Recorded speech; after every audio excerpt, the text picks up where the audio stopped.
Hello travelers! I am Lorkeen, your traveler's guide to Tyria. In our last episode we inspected the village of Smokestead, a vital cog in the ever-turning machinery of the Great Legions. From Farrar to training range, from scraps to mighty weapons, from farming to brawling, we've explored it all. Today we continue further, with our mission to uncover exactly why the Charr had to build a great wall, and from whom do they hide behind it. A couple of hundred years ago, here lay the Green Hills country, a pastoral vision of golden fields and ripe vineyards, swinging lazy in the afternoon. At its hearth, the Barradin Estate breathed life into the land, steady and tranquil. Only above it all, a blanket of bruised clouds bulged in the silence before the impending storm.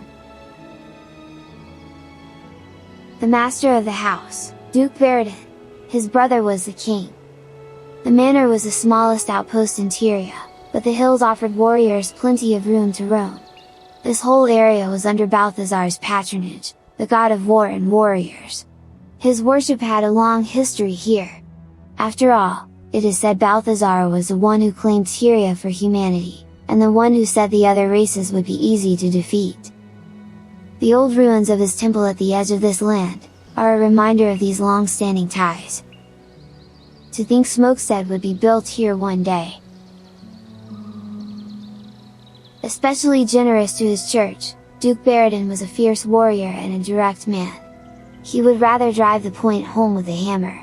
Diplomacy was his wife's trade, Duchess Adelaide Barradin, an ambassador to Crichton or.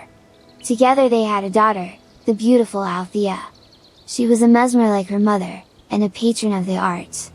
Lady Althea was betrothed to the prince. The Duke could have been king, back in 1050 when his brother was killed. We talked about it a couple of episodes ago. Barradin let Adalbern have that role, while the Duke settled for a bohemian life in the countryside, training warriors and making wine. His estate covered nearly 200 hectares, and the grapes it produced made a most excellent wine, called amethyst, coveted in all the kingdom. It wasn't all perfect, mind you. There were also challenges. For example, in Eden Caldigmar the foot kept causing some troubles in the vineyards, where sometimes large aloe seeds were running amok. But the trainees would take care of all that, stating a clear message that the Duke was not to be toyed with. There was also the issue of royalists, who tried to depose Adalbern and place Barradin on the throne. This opposition to the king was looked into by Devina, another hammer wielder and worshipper of Balthazar. We also met her before. But the investigation showed that none of the Duke's people would stand for any of that. Little Tom was one of the Duke's company. If Barradin was a master of hammer, Tom taught the skills for the axe. When he gets started it was best to stay out of his way. In the midst of combat, he'd often cleave so mightily that he'd slice through friend, to encounter the foe. Or something like that, he couldn't remember. Little Tom often dreamed of a wee hut and a wee boat, and a happy life at the beach.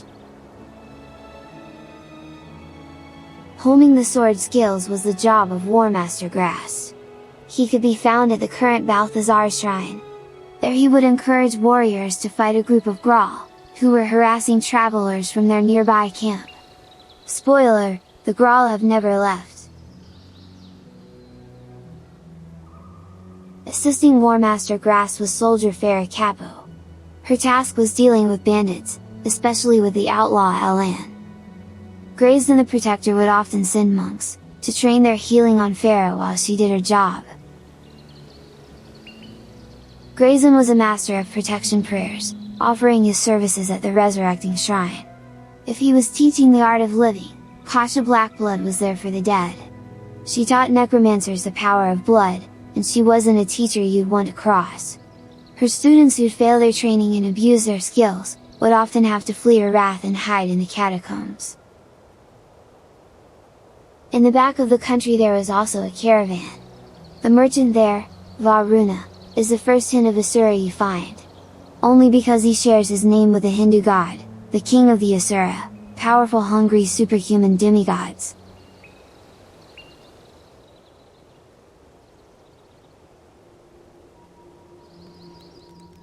All this was lost in the searing. The Charr breached the Great Wall at the Hammer Gate, just north of the Green Hill country.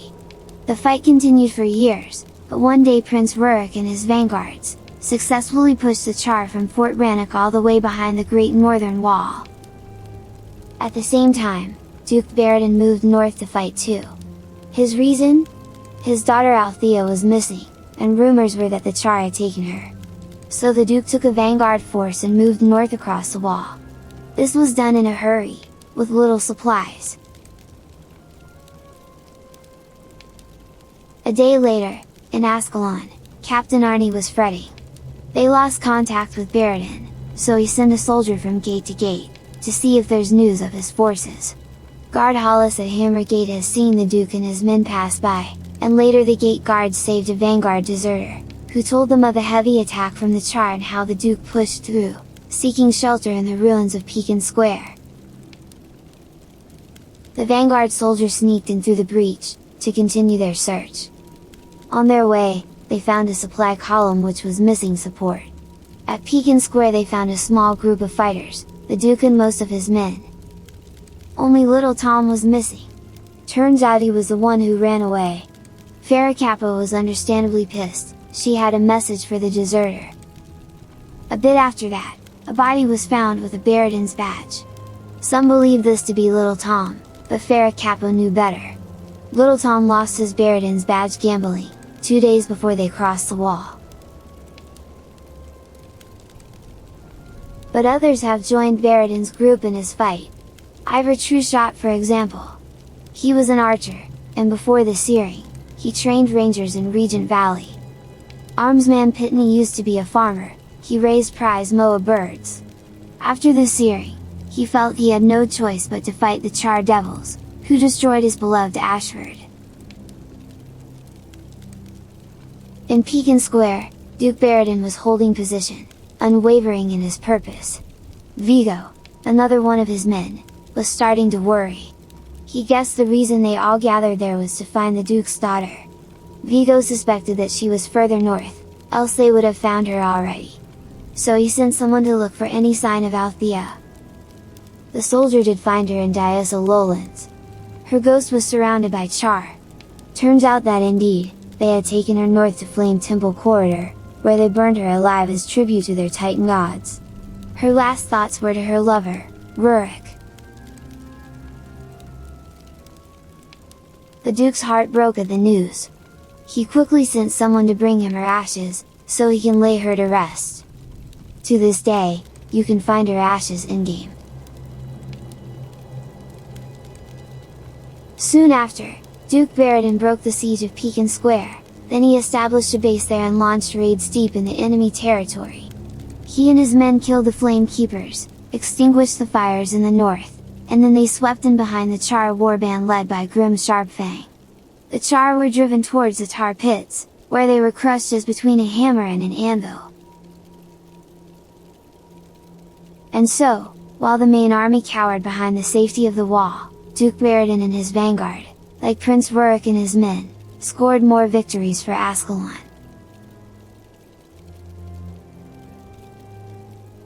Later that year, after Rurik left, and some Ascalonian refugees defeated the Lich Lord at the Hell's Precipice, the king, the duke, and well, everyone, traveled to Drokner's Forge, to celebrate.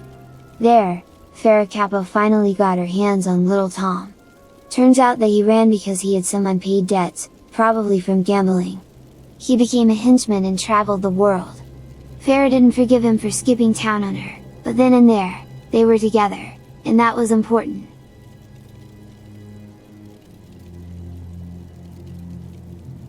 Then the Duke returned to Ascalon.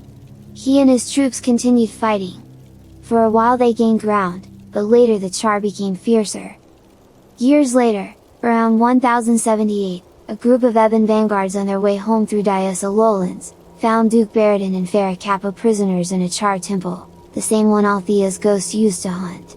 The Ebon vanguard freed the prisoners and took revenge on the Charr. In 1090, when the Foefire spell swiped through the land, Duke Barradin and his men were still there, fighting for Ascalon.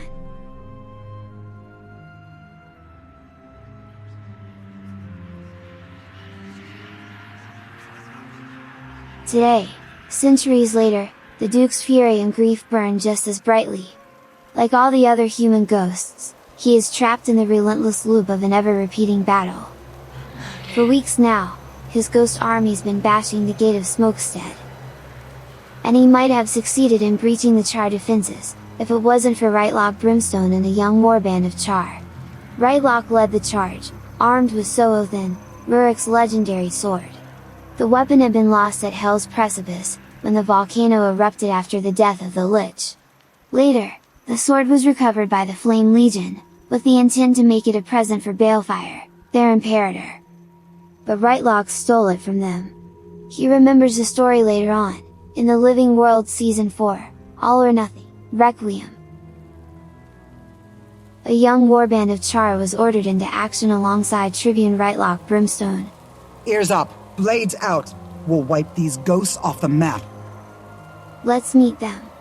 Best fight in weeks. You go on. I'll be right behind you. That's Hal the Brazen, their brave lieutenant.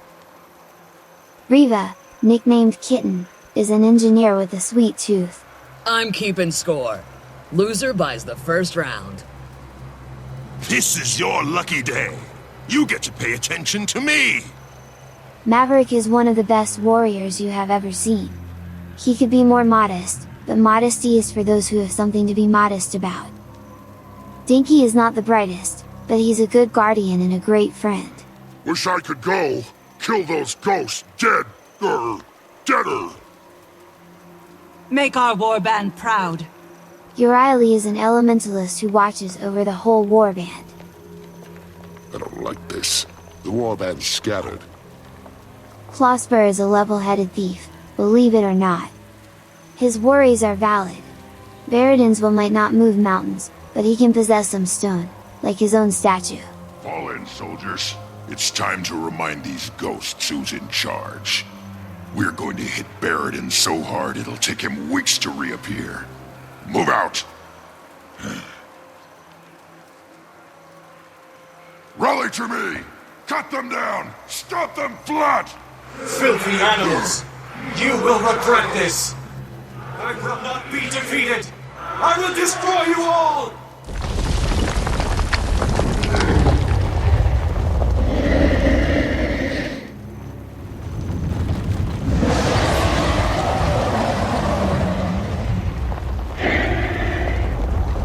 You lost this war long ago, and we'll kill you until you get the point. We burn down his kingdom and bury the ashes! Make him remember that day! The warband took down Barradin and stopped the assault, but from 7, only 2 made it out alive. Mission accomplished. You're heroes now, boys and girls. Congratulations. Report back to Smokestead. Although Barradin's ghost spent quite a lot of energy for this fight, the Duke is not really gone. He'll need time, but in a few weeks he'll reform, and then he will rile up his ghost for another attack.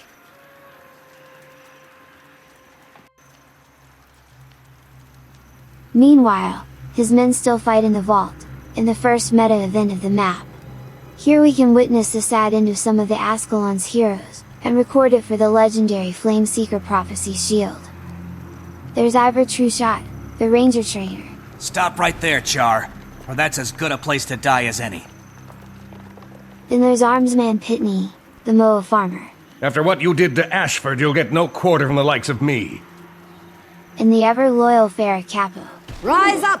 None rest until the last Charr dies! Rocks! Rocks! And then there's Horus. He wasn't part of the group. In life, Horus held the record for most Charr killed in a day, 10. I won't stop at 10 Charr today. Burn them! Burn them all! But then the searing happened. I was here. Oh yes. Yes, I was here when the Charr came.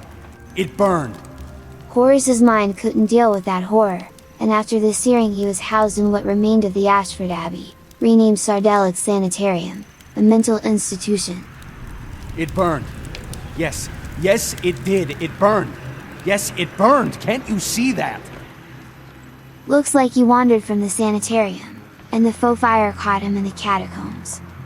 I don't want to go back. Don't take me back. Outside of the vault, Berlana Deepmine tries to regain control of the vineyards. She lights up torches and scours the ruins. Berlana collects anything related to the estate, and smashes the rest, hoping the ghosts will stop coming if there's nothing left from their past. At the end, Berlana sells a replica of Barradin's hammer, some bottles of Barradin family wine for the fine wining collection, and a Barradin family crest. There are more human ghosts that hold the line in what was once Barradin's land. Deep in the Martyrs Woods plays a scene on repeat. You might recognize their name from the prophecies. It's the moment when Watchman Lor E, brings grave news to Captain Callahan. You're back. Well done. What news of the Charr? Sir, we found Bonfaz Burntfern and the Charr army in a valley to the north. But I'm afraid we were spotted. They come for the wall as we speak. There are too many. We'll never hold them back. Burntfern's troops have breached the wall. Ha ha! The defense line continues further, even in iron marches, at the ruins of Old Pekin Square. There we find another one of the Duke's men. Vigo was ready to die here, and by the looks of it, he did. The Priory is cagey about this tomb, but the Flame Legion seem to think that Vigo is in possession of a powerful warhorn. I found it! I found it! At last, the lost war horn of old Tyke. Yes, Master. What do we do now? Set it on fire? Don't be stupid. We will use this horn to kill the Iron Legion. All of them.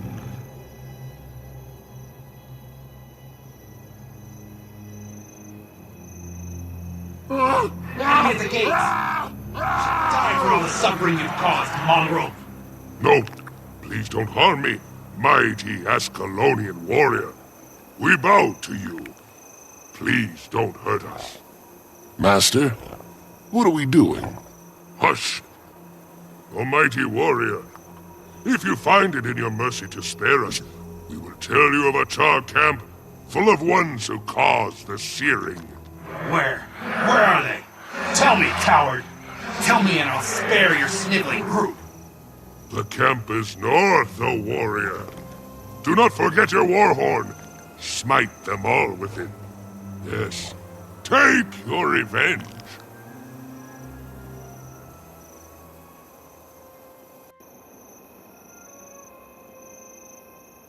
Not everything from Barradin's estate has been wiped out. The statue of Balthazar still stands. Or better said, the statue of Balthazar. Like I've told you before, the Graal have never left. Across from Balthazar's statue, like in a staring contest, we find the last crystal of the searing that plagues the Plains of Ashford. It is aptly named Shards of War, and in front of it, a plaque commemorates humans' resilience in face of the Charr's threat, and their conviction in the humans' victory. Centuries later, the Charr say they won, yet the line that Barradin held is still visible today, and the way Charr set their defenses. So here is the question: in war, is conquering the land enough, or is it the enduring struggle that defines who really holds it? Tell me in the comments what you think. And if you're down there, check the subscribe button. Next time we'll talk more about the Charr's triumph, we'll see what the Charr really won, and we'll even meet a wayfinder. But until then, happy exploring!